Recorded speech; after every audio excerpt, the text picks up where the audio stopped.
So another thing that we heard too, that coming into this to kind of help diagnose what this problem was, is once this thing totally failed, in the beginning it wasn't doing it months ago, but once it totally failed, we were able to basically, when we shut the car off, you would hear this making a click, click, click noise. Here's a 2015 Jeep Patriot, 2.4 liter.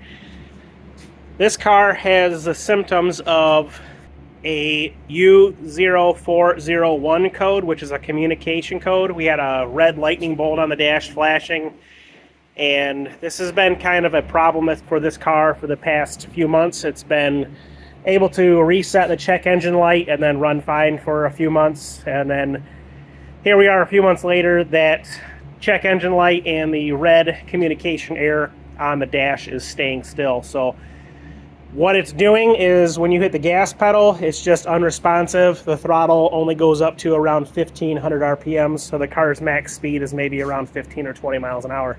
So we're able to nurse it here. So underneath on this car is the throttle body. Up underneath here, underneath all this stuff, you follow this hose down, it's down below, which from what I'm understanding is that's the problem with those. They're electronic, and they basically get water and corrosion as you go down the road, splashing up on there. So how do we get to it? Air box is coming off. I pulled the battery out. It's right there, just to give myself a little more room, because again, it's down in here. And then now I'm pulling off, I undid this end of the air hose, this electrical fitting, and this clamp was pretty hard to get to. But I think I got it loose enough to get that popped off and loose and out of here. So it does look like I did miss on this air intake hose. There is a electrical fitting that is down there. I don't know if you can see a little Christmas tree push through right there. So I got to get that pulled out of there before this will come out of this hole here. Now that that little Christmas tree for that electrical wire is pulled off, should be able to kind of just wiggle this out. Now let's take a look. Where is that throttle body? Down in here. And it looks like we're going to have 4 bolts and a bracket over there to the side to pull off. From what I understand, this whole box on the left there is electronic, and that's what gets corroded. That's pointing towards the front of the motor. I'm going to show you guys that bracket on the throttle body that has to come off from a different angle here. So I'm not sure if you can see this black bushing. I believe you can right there. There's 2 pieces of rubber and then a silver bolt there. That is holding that bracket that goes to the throttle body. So we're going to need to get to that, plus the 4 bolts on the front. And as well, there is an electrical connection that I already pulled off there. It's just push on the top and bottom and that pulls out. So the camera view you are seeing right now is my camera is sitting where the battery box would be facing in. So you can see that bracket over on the right side. That's going to be a 13 millimeter. And then the 4 bolts going around the throttle body itself are 10 millimeters. Let's try to go underneath the coolant hose.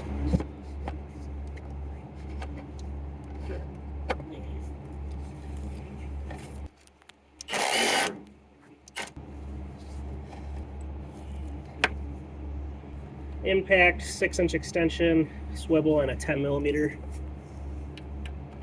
Reach down in there.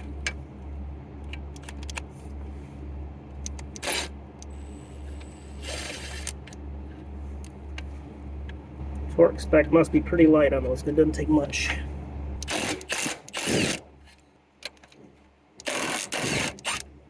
Oh, the hose is giving me a funky angle there, so I will probably put a 3-inch extension and use my standard wrench.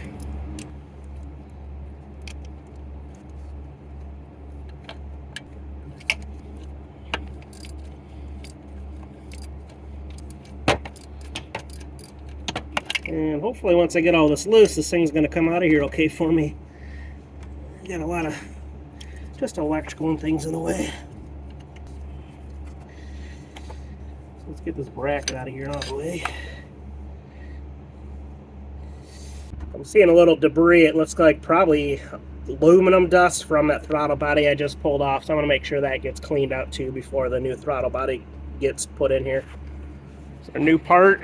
I got this from O'Reilly's with my discount and tax ended up being $204. So this is a Dorman part. This is also a lifetime warranty part from O'Reilly's. Especially with this electronic stuff, they are more expensive than buying it like off a Rock Auto, but I do like to buy them local because if this does have electrical problems again, it's lifetime warranty, so it's going to be easy for me to return and get a new one if I had to. So another thing that we heard too, that coming into this to kind of help diagnose what this problem was, is once this thing totally failed, in the beginning it wasn't doing it months ago, but once it totally failed, we were able to basically, when we shut the car off, you would hear this making a click, click, click noise, rattling, also when you started the car. So it was basically trying to calibrate and it just wasn't moving. So you could actually hear it moving, trying to move. So here we go, new one's going in.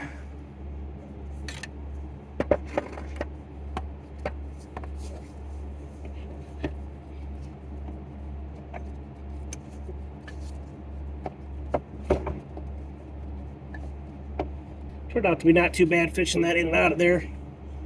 So there is on the plastic piece this is lining up with down there, it does have a pin that kind of aligns it for you, which is good because you're doing this partially by feeling. And I just fished one of the bolts down in there so I could get it started by hand.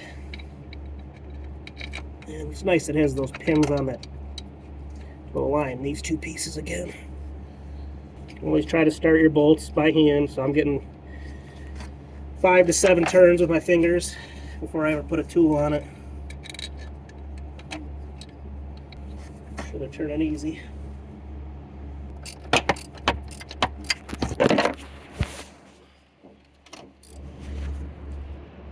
So this is my view from up top, looking down. So definitely having a good light to be able to see down in there is good. So this bottom right one, I couldn't get the impact on. So don't do what I did. I started all 4 of those bolts by hand and forgot this bracket. So pulled the 2 right bolts off. I'm going to slip this bracket down in here before I do those 2 right side bolts again. And get all 3 of those bolts started. So the 2 in the throttle body, and again that 1 off to the right that holds that bracket in place. Now the bottom one, which is kind of a hard one because you can't see it really that well. And what you're looking at right now is basically the same view that I've got when I'm doing the work on this, rather than from that battery box. And then here's our bolt, the bigger one that holds on that bracket to the block. These were not super tight when I took them out, so I'm going to put this impact on 2.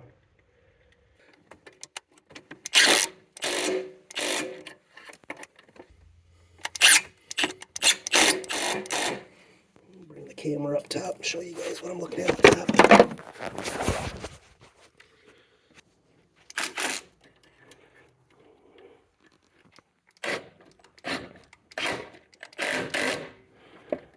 And now for our 13 millimeter. Maybe get on there.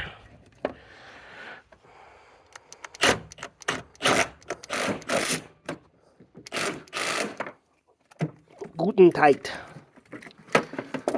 All right, that's all back on. Don't forget your electrical. Go till you hear a click. All right, time to put that air box back in and make sure we get it on the right side of all these lines and hoses and battery, and we should be good to go. Not a bad job, probably even with filming, half an hour. So, twisting and fishing. She's going on. Put that Christmas tree back in. Side on. Put this electrical up while I'm thinking about it.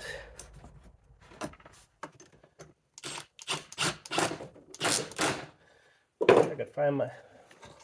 Wish I could get my impact down in there to do this other one. Talking to yourself? No, say hi.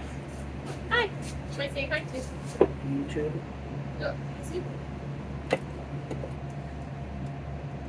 Barely see that in this area. Yeah, the worst part of the whole job right here.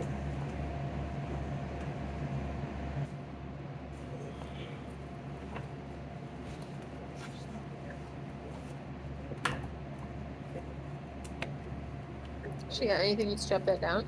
It's got a bracket that holds it in place.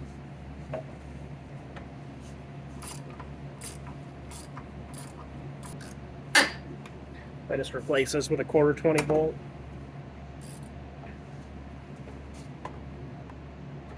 Well, I guess now we clean up our tools and hope it's fixed. All right, we're gonna let Carrie go ahead and start the car for us and see what it sounds like. So before, when we turned the key to the on position, you'd hear that throttle body make a click, click, click noise. Hopefully that's gone. It also was idling like at between 1,500 and 2,000 RPMs. So it sounds like a nice low idle. How many miles on this car? Didn't say because my door's open. 82.9. So only 82,000 miles on it. Looks like our idle is at about 1,200 because we're still in open loop right now. Give it a little brap. That's a good sign. And we got no more lightning bolt on the dash. That was over here on the left flashing. We do have a check engine light, so we're going to have to run that code and see what's going on there. Our fault code is cleared. It was just the old code in there. And it looks like we should be good to go.